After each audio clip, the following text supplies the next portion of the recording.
तो आदाब, नमस्कार, गुड इवनिंग, सत श्री अकाल। एक बार फिर आप तमाम लोगों का स्वागत है क्राइम तक की कहानी के इस एपिसोड में। उम्मीद है पूरी फैमिली अच्छी होगी, अपना और अपनों का ख्याल रख रही होगी। मैं रोज़ाना आपको कहानी सुनाता हूँ, आप सुनते हैं, लेकिन आज पहली बार एक गुजारिश आप लोगों से है, पूरी क्राइम तक फैमिली मेम्बर से, कि आज की कहानी को सिर्फ कहानी समझकर मत सुनिएगा और इस कहानी को सुनने के लिए भी मत सुनिएगा, बल्कि आज की कहानी एक ऐसी लड़की की आवाज़ बनने के लिए सुनिए जिसने अपनी कहानी सुनाने के लिए अपनी जान दे दी। ये कहानी एक ऐसी लड़की की है जो दोपहर के 12 बजे 4 चैनल के रिपोर्टर को फ़ोन करती है, अपने घर बुलाती है, अपनी पूरी कहानी उनके सामने रखती है।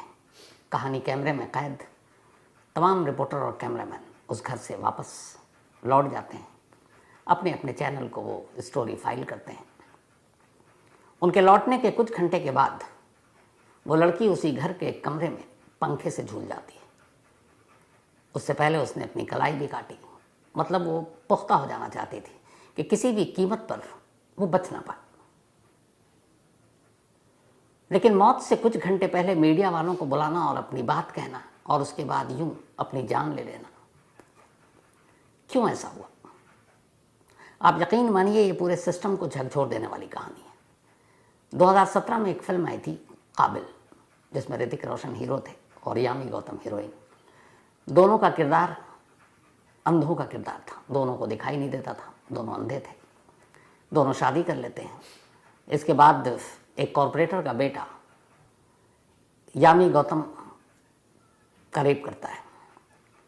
यामी गौतम और ऋतिक रोशन पुलिस के पास जाते हैं, कंप्लेंट लिखाते हैं, पुलिस कुछ करती नहीं।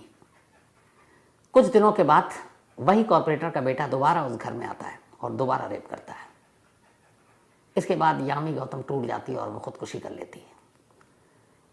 ऋतिक रोशन फिर पुलिस स्टेशन जाता है, लेकिन इस बार रिपोर्ट लिखाने नहीं, बल्कि पुलिस को बताने कि अब अंधे कानून से उसका भरोसा उठ चुका है, अब जो भी करेगा वो खुद करेगा। 7 साल पहले आई यह फिल्मी थी, कहानी भी झूठी थी, लेकिन आज जो मैं आपको कहानी सुनाने जा रहा हूँ, थोड़ी बहुत चीज़ें इसमें से हटा दीजिए तो लगभग वही कहानी है। यहाँ पर ऋतिक रोशन या यामी की तरह कोई किरदार अंधा नहीं है, लेकिन पूरा का पूरा कानून अंधा है, और उसी अंधे कानून की ये कहानी है। कहानी राजस्थान के श्री गंगानगर की है। श्री गंगानगर के एक गांव में एक परिवार रहा करता था। इस परिवार में एक बेटा, उसकी एक बेटी, एक बहू के 2 बच्चे, और सब कुछ ठीक ठाक था साल भर पहले तक। साल भर पहले इस परिवार की बहू, देश में नारा भी चल रहा है, बेटी बचाओ बेटी पढ़ाओ, तो उसे पढ़ने का शौक था। पति ने कहा पढ़ो, सास ने कहा पढ़ो, ससुर ने कहा पढ़ो, तो वो पास के ही एक 12th कॉलेज था, वहाँ पे 12th की पढ़ाई कर रही थी। घर से स्कूल तक जाते हुए वो बस का इस्तेमाल करती। उसी बस में 3 लड़के भी सवार होते और वो तीनों लड़के एक दूसरे कॉलेज में पढ़ रहे होते। इन 3 लड़कों के जो नाम हैं, उनमें से एक लालचंद, एक अशोक और एक शिवचंद। शिवचंद राजस्थान के एक कैबिनेट मिनिस्टर का रिश्तेदार है। तो तीनों अक्सर बस में जाते। अब एक साथ स्टूडेंट बस में बातचीत होती, दोस्ती हो गई। एक रोज़ बस से लौट रहे थे, तीनों ने कहा कि चलो तुम्हें घर तक ले जाते हैं। घर तक पहुंचने के बीच में खेत। मौका देखते ही तीनों उस महिला, जिसका नाम स्वाति, उस पर टूट पड़ते हैं और उसके साथ गैंगरेप करते हैं। गैंगरेप करने के दौरान मोबाइल से वो वीडियो भी बना लेते हैं और इसके बाद इस धमकी के साथ छोड़ देते हैं कि अगर तुमने घर में या पुलिस को कुछ बताया तो तुम्हारा ये वीडियो पूरे गांव में, पूरे रिश्तेदारों को, हर जगह, कॉलेज में वायरल कर देंगे। स्वाति डर गई। 2 बच्चे थे, पति। उसे लगा कि अगर ये वीडियो सामने आ गया तो सबसे पहले पति छोड़ेगा, ससुराल वाले बाहर कर देंगे, फिर उसकी ज़िंदगी में बचेगा क्या? बड़े होंगे तो उसके बच्चे भी अपने आप को एक तरह से शर्मिंदा महसूस करेंगे। घर टूटने और इज्जत के डर से स्वाति खामोश हो गई। इसके बाद वो कई बार उसको फ़ोन करते और उसके बाद जबरन बुलाते कि वीडियो लीक कर देंगे, और वो मजबूरी में जाती।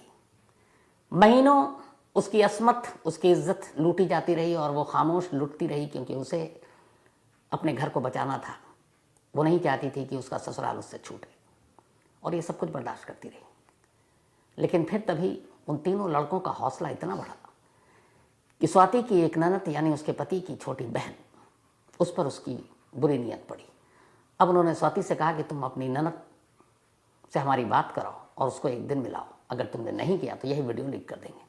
वो बहुत मिन्नत की, हाथ जोड़े, पर उन्होंने कहा नहीं। स्वाति फिर डर गई कि ससुराल वाले बाहर कर देंगे, पति की नज़रों में गिर जाऊंगी। हिम्मत नहीं हुई सच बताने की और आखिरकार उन तीनों लड़कों के आगे झुक गई। पहली बार अपनी ननद आभा से वो हाथ जोड़कर कहती है और पूरी कहानी बता देती है। कहती है, अब मेरी पूरी इज्जत और मेरा घर गृहस्थी, मेरा पति, मेरे बच्चे सब तुम्हारे हवाले। अगर तुम सच बता दो तो मैं बर्बाद हो जाऊंगी, लेकिन एक बार तुम बात कर लो तो शायद मेरी बची खुची इज्जत बच जाएगी। आभा ने जब अपनी भाभी की कहानी सुनी तो उसने कहा, आप परेशान मत हो, मैं आपकी मदद करूंगी। उसने उन लड़कों के कहने पर फ़ोन पे बात की। इसके बाद एक रोज़ जब वो लौट रही थी, वो भी एक स्टूडेंट थी, तो इत्तेफाक से तीनों लड़के एक सुनसान जगह पर मिल गए और उन्होंने उसे पकड़कर जबरन उसके साथ भी ज़बरदस्ती की। अब आभा के साथ भी गैंगरेप हुआ। उसने आकर अपनी भाभी को ये बात बताई। अब भाभी को गिल्टी फील हुई कि मेरी वजह से मेरी ननद इस दलदल में फंस गई। उसने उन लड़कों से बातचीत की। लड़कों ने कहा कि अच्छा ठीक है, अब हम कुछ ऐसा नहीं करेंगे, और वादा किया। लेकिन कुछ दिन के बाद एक रोज़ ननद और भाभी दोनों जब लौट रही थी, इत्तेफाक से सन्नाटा, वही खेत का एरिया, वो तीनों लड़के रास्ते में पहले से घात लगाकर बैठे थे, शायद उन्हें मालूम था, और उन्होंने उन दोनों को फिर से पकड़ा। लेकिन इस बार हद हो गई। तीनों लड़कों ने दोनों का एक साथ गैंगरेप किया। स्वाति की इज्जत लुटती रही, लेकिन वो अपने आंखों के सामने अपनी ननद को लुटता हुआ देखती रही और ये गिल्ट फील करती रही कि सब कुछ उसकी वजह से हुआ।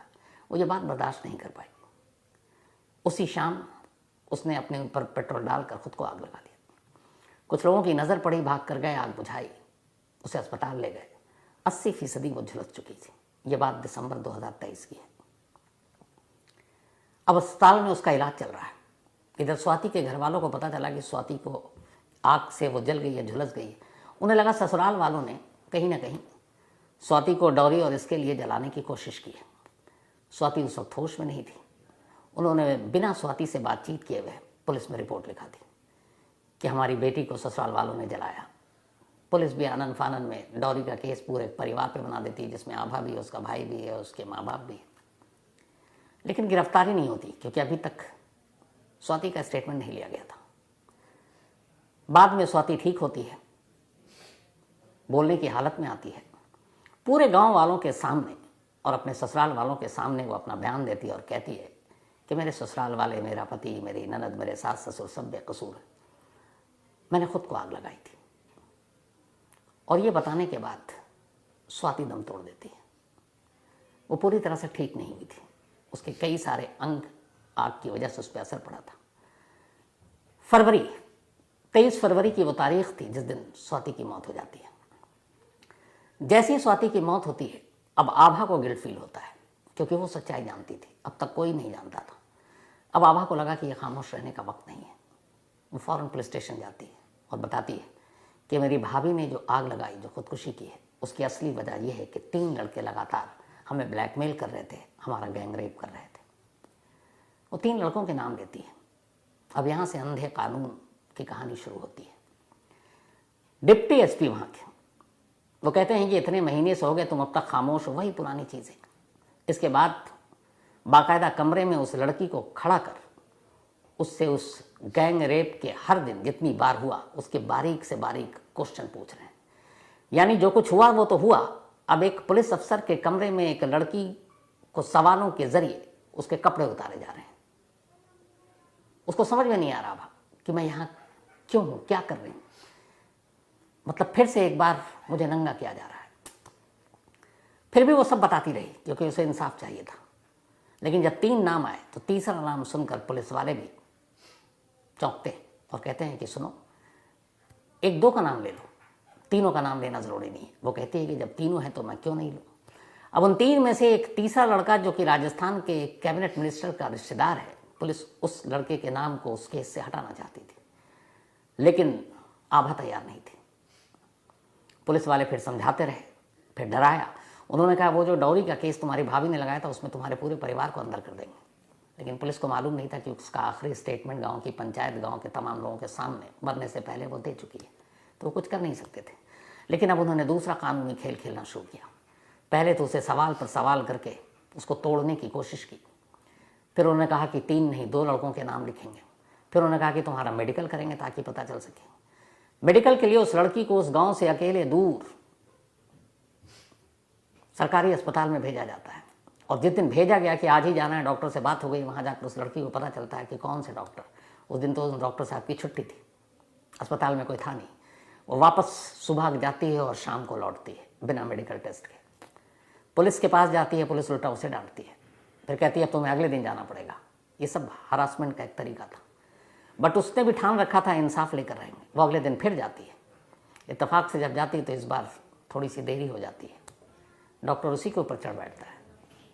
ऐसा लगता है कि जैसे वो रेप विक्टिम नहीं बल्कि खुद रेपिस्ट है।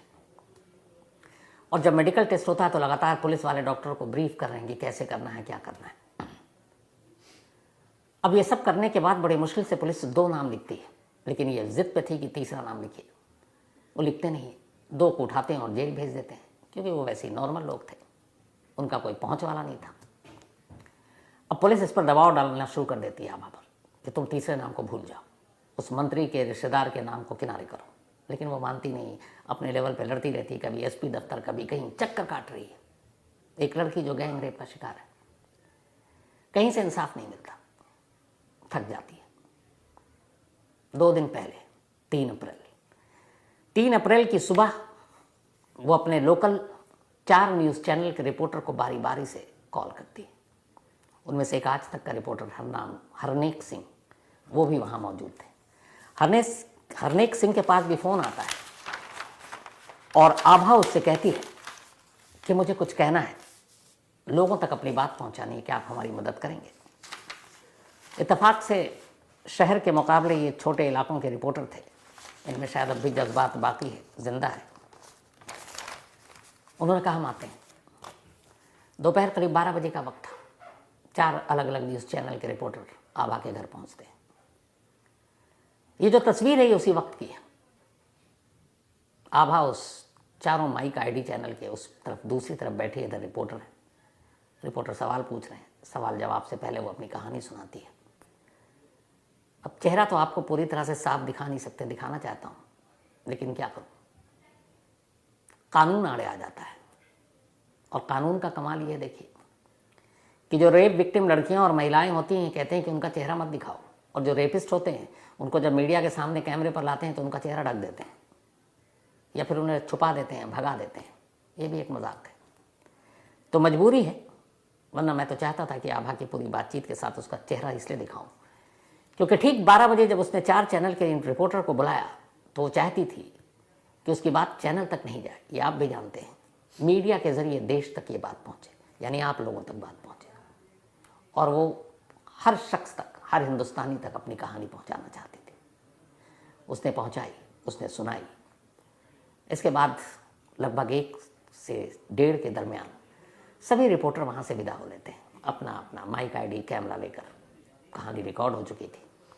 फिर वो दफ्तर भी भेज देते हैं। ये लोग लौट आते हैं, रात होती है, करीब 10-12 घंटे बीत चुके थे। रात के बाद सुबह होती है।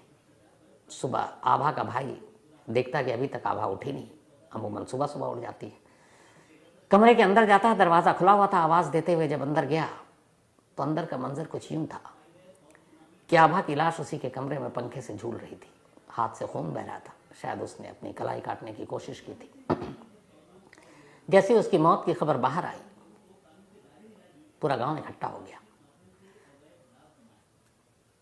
करीब महीना सवा महीना पहले भाभी की मौत के बाद आभा उसकी कहानी बता चुकी थी गांव को भी। पुलिस के पास जब रिपोर्ट लिखाई तो ये खबर गांव तक भी पहुंच गई थी, लेकिन उसके जीते जी कोई उसके इस इंसाफ की लड़ाई में साथ नहीं था। यहाँ तक कि हम मीडिया वाले भी नहीं थे।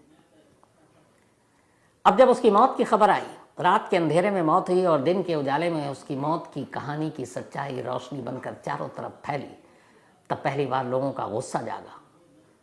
लाश लेकर लोग पुलिस स्टेशन पहुंच गए और फिर इंसाफ की मांग करना शुरू कर दिया।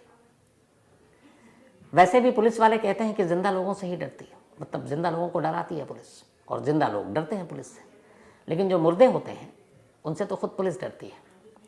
तो जब तक आभा जिंदा थी पुलिस आभा को ही डराती रही, लेकिन जैसे ही आभा मुर्दा हो गई अब पुलिस पहली बार डरी। पुलिस को लगा कि अब तो दबाना मुश्किल है। फिर क्या था, जिस इंसाफ के लिए और जिस मंत्री के बेटे की गिरफ्तारी के लिए आभा महीनों लड़ती रही और लड़ते लड़ते उसने अपनी जान दे दी, पर पुलिस ने उसके खिलाफ केस दर्ज नहीं किया, उसी आभा की मौत के सिर्फ 16 घंटे बाद पुलिस उस मंत्री के रिश्तेदार को गिरफ्तार कर लेती है। जो काम जिंदगी नहीं कर पाई वो काम मौत ने कर दिया।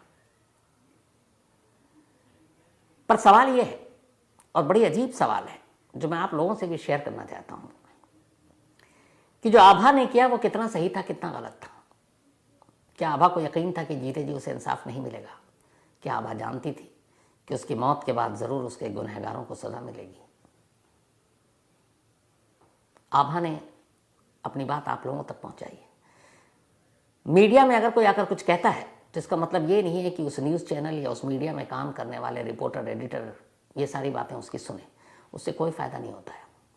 जब लोग मीडिया में अपनी कोई तकलीफ़, दुख, परेशानी, नाइंसाफ़ी की कहानी लेकर आते हैं तो असल में मकसद उनका ये होता है कि वो आम लोगों तक पहुँचे और आम लोग उस पर रिएक्ट करें, और उन आम लोगों के रिएक्शन से सरकार, पुलिस, कानून, अदालत इन पर दबाव पड़े। यही असल काम होता है। बहुत सारे पढ़े लिखे विद्वान हैं, लेकिन आभा इन सब से कहीं ज़्यादा होशियार निकली। उसे मालूम था कि जीते जी शायद उसकी बात को कोई तवज्जो ना दे, अहमियत ना दे, इसीलिए उसने आखिरी वक्त में मीडिया को बुलाया, मीडिया से अपनी बात कही और फिर उसने वो कदम उठाया। उसे मालूम था उसके इस कदम के बाद कम से कम उस अंधी बहरी जो पुलिस, कानून, सिस्टम है वहाँ तक तो उसकी आवाज़ जाएगी। और कमाल देखिए कि आभा गलत नहीं थी, क्योंकि जीते जी जो वो जंग नहीं जीत पाई, उसकी मौत के 16 घंटे के अंदर अंदर पुलिस ने वो काम कर दिया। लेकिन अब भी इंसाफ अधूरा है। इस पूरे मामले में जितने भी पुलिस वाले, उस थाने के, वहाँ के डीएसपी जो इन्वॉल्व है, वो डॉक्टर, जब तक इन सब को जिम्मेदार न ठहराया जाए और इनके खिलाफ कानूनी कार्रवाई न की जाए तब तक आभा की मौत बेकार है। और आभा ने आप सभी लोगों से ये बात की है। तो इसीलिए मैंने शुरू में कहा था, आज की कहानी को कहानी की तरह मत लीजिएगा। ये एक आवाज़ है, एक पैगाम है जो ख़ास आप लोगों के लिए उसने मीडिया के ज़रिए कहने की कोशिश की, आप तक है।